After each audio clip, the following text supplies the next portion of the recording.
আর মোবাইলটা যে আমাদের কি করে দিল ভাই, মানে পুরো কমন সেন্স, হিউম্যান বিহেভিয়ার সব নষ্ট করে ফেলছে। বসে আছেন চুপচাপ, মানে এমন হয় ফোনটা বের করছে, এমন অস্ত্র বের করছে, ফোন বের করে খাটাস করে মুখের সামনে ফোন। অনুমতিরও প্রয়োজন নাই যে ভাই একটা ছবি কি নিব, পারমিশনেরও দরকার নেই। মানে ম্যানার্স কমন সেন্স নষ্ট করে ফেলছে। আগে মুসলিমদের সাথে দুইটা জিনিস থাকতো। যখন মুসলিমরা সারা বিশ্বকে নেতৃত্ব দিয়েছে তখন ডান দিকে একটা বড় তরোয়াল থাকতো আর বাম দিকে একটা ছোট খঞ্জর থাকতো, জানেন? এই মোগল আমলেও দেখবেন, নবাব সিরাজউদ্দৌলাদের আমলেও দেখবেন, ডান পাশে একটা বড় সৌর থাকতো আর বাম পাশে থাকতো একটা ছোট খঞ্জর। ওই দুইটা জায়গায় এখন স্থান নিয়েছে। ডান পকেটে একটা বড় স্মার্টফোন আর বাম পকেটে ছোট একটা আবার কথা বলা ফোন। মানসিকভাবে আমরা সুস্থ নই এখন। আল্লাহ পাক আমাদেরকে বোঝার তৌফিক দেখ। কথাগুলো আঘাত করার জন্য বলছি না, আমি কথাগুলো বলছি এই কারণে যে আমাদের এই যুব সমাজকে নিয়ে আমাদের অনেক আশা। যুবকরা ইসলাম শিখবে, এলেম শিখবে, আমল করবে, ইনশাআল্লাহ আগামী দিনে এই জাতিকে নেতৃত্ব দিবে। এই সময় থেকে যদি ওদেরকে ট্রেন্ড আপ করা না যায়, তাদের ম্যানার্স, বিহেভিয়ার, হিউম্যান বিহেভিয়ারগুলো ডেভেলপ করা না যায়, তাহলে আগামী দিনে কি এরা জাতিকে নেতৃত্ব দিতে পারবে? একটা হাদিস খালি বলি, মান তারাকা সালাতান মুতাআম্মিদান ফাকাদ কাফারা, মান তারাকা সালাতান মুতাআম্মিদান ফাকাদ কাফারা।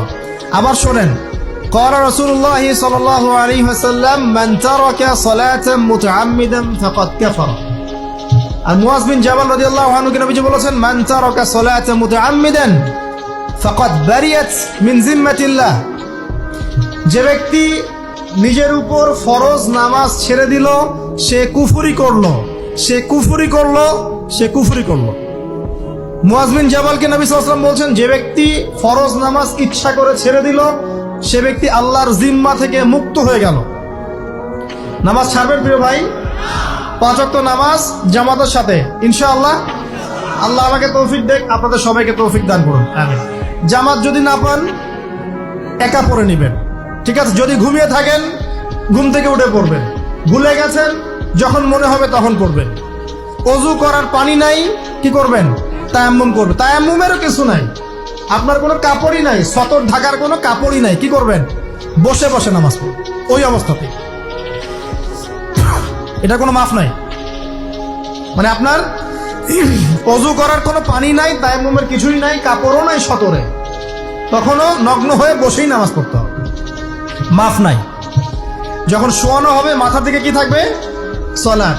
তাহলে আমরা যারা ফরজ সালাত এখন আদায় করছি না, আজকে তওবা করেন, বলেন আস্তাগফিরুল্লাহ আল্লাযী লা ইলাহা ইল্লা হুয়াল হাইয়ুল কাইয়্যুম ওয়া আতুবু ইলাইহি। হে আল্লাহ, আমরা তওবা করছি, সারা জীবনে যত নামাজ পড়ি নাই, এই সমস্ত নামাজ না পড়ার পাপ থেকে তোমার কাছে তওবা করছি। ঠিক আছে? এটা আস্তাগফিরুল্লাহর অর্থ নয়, আমি বাংলায় বললাম। আর যদি নামাজ কাজা করে আদায় করে দিতে পারেন আলহামদুলিল্লাহ, খুবই ভালো হয়। যদি নাও পারেন তাও এখন থেকে আর কোনো নামাজ বাদ দিয়ে না, আর বেশি বেশি নফল নামাজ পড়ার চেষ্টা করেন। আল্লাহ পাক তৌফিক ইনায়াত করুন। তারপরে ডান দিকে কি? সওম। সওম মানে কি? রোজা।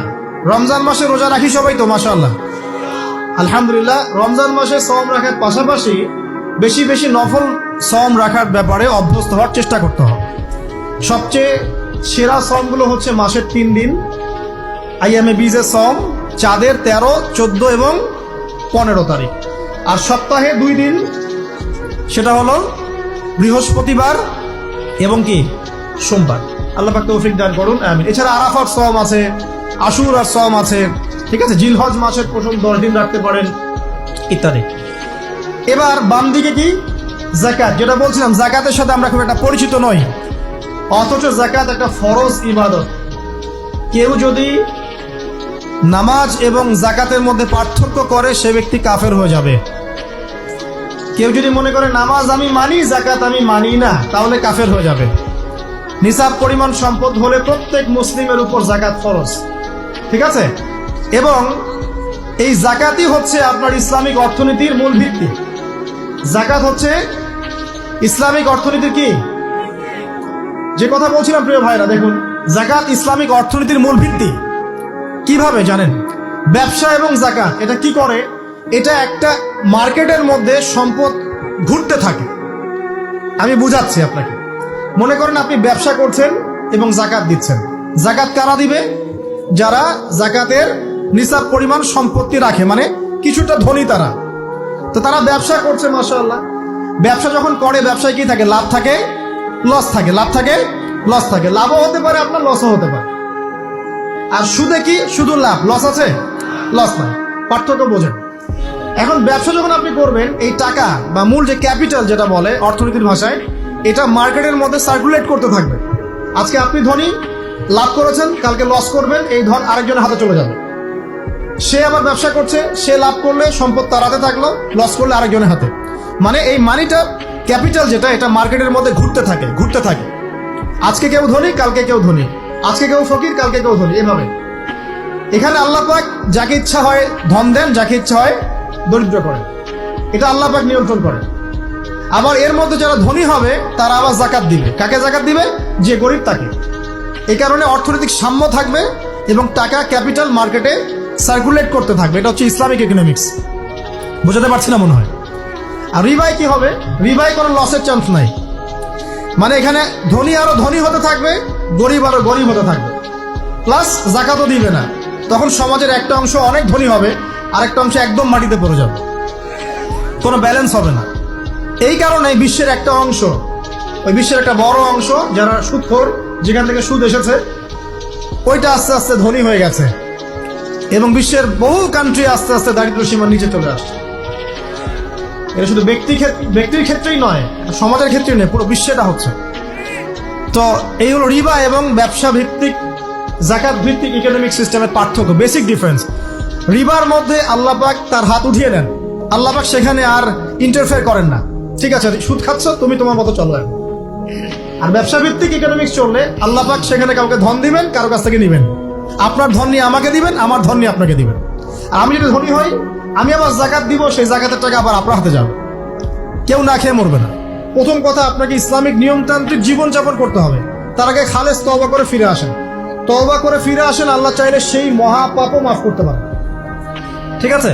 ইসলামিক নিয়মতান্ত্রিক জীবনযাপন করেন, নামাজ কালাম ঠিকঠাক মতো পড়েন, কোরআন তেলাওয়াত করেন, আল্লাহর জিকিরকে বাড়ায় দেন, আল্লাহর কাছে বেশি বেশি দোয়া করেন, চোখের পানি ছেড়ে দেন, পরকালের ফিকির করেন, কবরের ফিকির করেন। ইনশাআল্লাহ এই সমকামিতা বলেন, জেনা বলেন, পরকিয়া বলেন, হারাম গান বাজনা বলেন, এগুলো আপনার মন থেকে উঠে যাবে ইনশাআল্লাহ। আপনার মন এগুলো তার সায় দিবে না ইনশাআল্লাহু আযজা ওয়া জাল। আর সর্বশেষ কথা হলো, এটা এই জিনিসগুলোকে যারা প্রমোট করে, এইসব প্রিন্ট এবং ইলেকট্রনিক মিডিয়াগুলোকে বর্জন করে, যারা এগুলোকে প্রমোট করতেছে, যেখানেই সমকামিতা সেখানে আল্লাহর আযাব নেমে আসবে। এমন আযাব নেমে আসবে যেটা আপনি কল্পনা করতে পারবেন।